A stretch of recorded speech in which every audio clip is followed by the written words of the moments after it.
These scooter companies need to come and get their junk off private property. There's another spin scooter right here. They need to come and get that, and they need to come and get theirs. This is private property. Sidewalk blocked. Parking payment blocked. Access denied. Get this crap picked up and out of here. Ever since the electric scooters came to town, people think they can park their gasoline-powered scooters on the sidewalks too.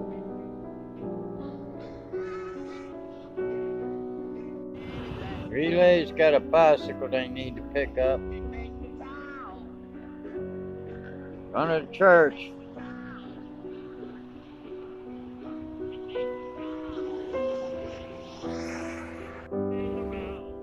If somebody don't get this, it might get run over. I mean, this ain't the place to leave a damn thing.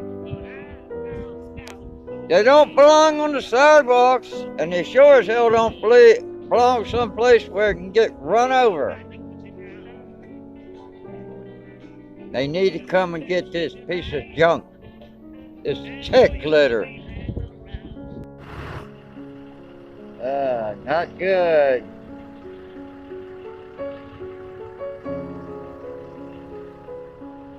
APD's here too. This is not good. This fool here, he wanting to run the damn light already.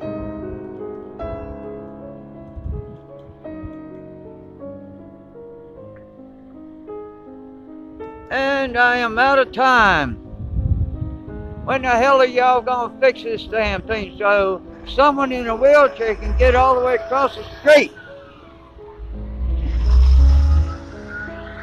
Thousands of dollars worth of damage to these Cobb County police cars. A camera system had been removed from one of the vehicles, and multiple personal items were missing out of each of those vehicles. It happened after hours at Putwire Week and Mercury on Cobb Parkway. A total of 6 vehicles started, one of which were Cobb County police cars waiting to be serviced. The equipment that goes into it, between the cage and all of the electronics, are more than the price of that vehicle alone. Investigators say they were able to look through surveillance footage and identify 21-year-old Yavin Jackson. Yavin faces several misdemeanor charges and 9 felony charges. To break one window and simply enter, but to break multiple windows on multiple vehicles and then rip out the interiors of them. This is someone who clearly wanted to just extensively damage these police vehicles. And I spoke with the owner of Late August, homeowners near downtown awakened to automatic pistol fire, but there were no police officers immediately available to respond. Been on for 15 minutes. It covered from Pine Street, Portland to Round Hills. So, where are the police?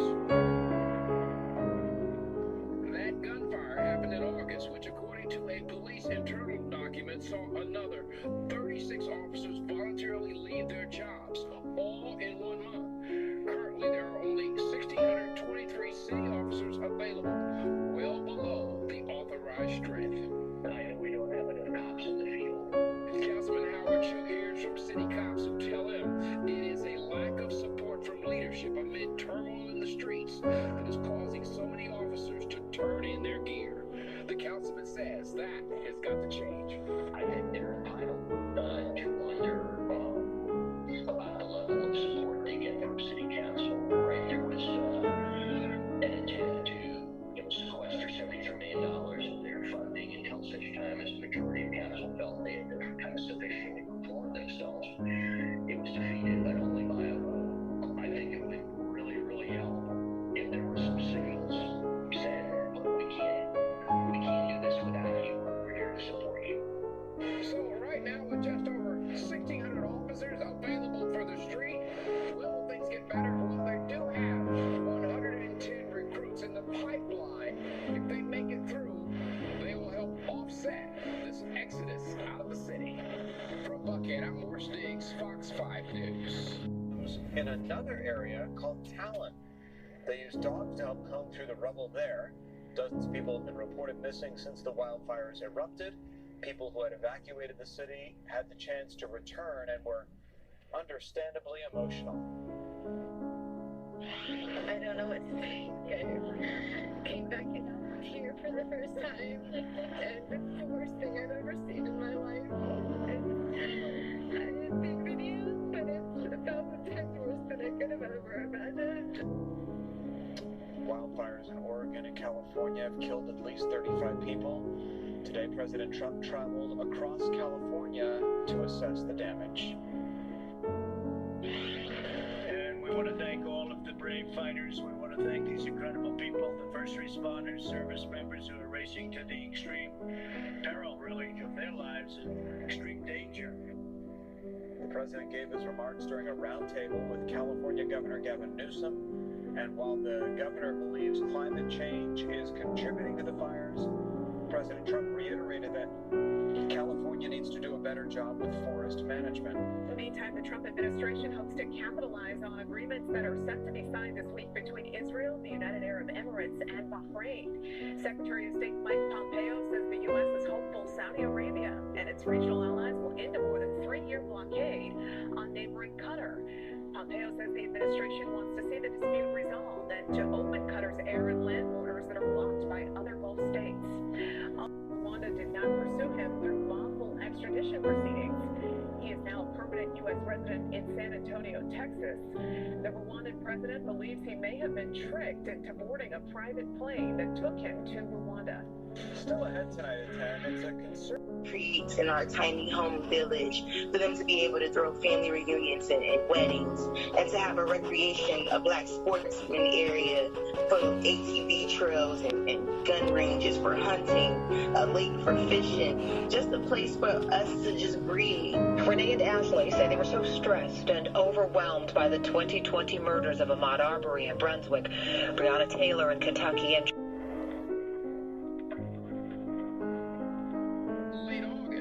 homeowners near downtown awakened to automatic pistol fire, but there were no police officers immediately available to respond.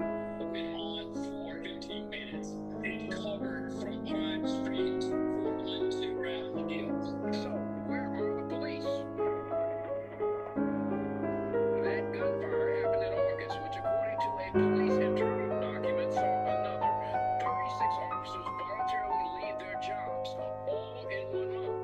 Currently, there are only 1,623 city officers available, well below the authorized strength. We don't have enough cops in the field. Councilman Howard Shook hears from city cops who tell him it is a lack of support from leadership amid turmoil in the streets that is causing so many officers to turn in their gear. The councilman says that has got to change. I think they're entitled to wonder about the level of support they get from city council. Right, there was an attempt to sequester $73 million of their funding until such time as the majority of council felt they had become sufficiently reformed themselves. It was defeated, but only by a vote. I think it would really help if there were some signals saying, look, we can't do this without you. We're here to support you. So right now, with just over 1,600 officers available for the street, will things get better? Well, they do have 110 recruits in the pipeline. If they make it through, they will help offset this exodus out of the city. From Buckhead, I'm Morris Diggs, Fox 5 News. by racial division. Over the summer, they fell in love with this sprawling piece of undeveloped land in Toomsboro. That's 100 miles south of their own homes in metro Atlanta. And we want to be able to purchase more land for families to come together and build communities like what we did. And that's really what it's about, getting the capacity, acquiring land, building generational wealth. The movement caught on quickly on social media. Renee and Ashley, who live in Clarkston. Expanding access, keeping his word. I'm Donald J. Trump, and I approve this message. Joe Biden said this himself in his early days in the Senate, that he wanted to do away with Social Security. He wanted to do away with Medicaid, and he wanted to do away with Medicare. So, if y'all have some delusions of voting for Joe Biden, you might want to think twice. If you have any relatives that are on Social Security, on Medicaid, Medicare,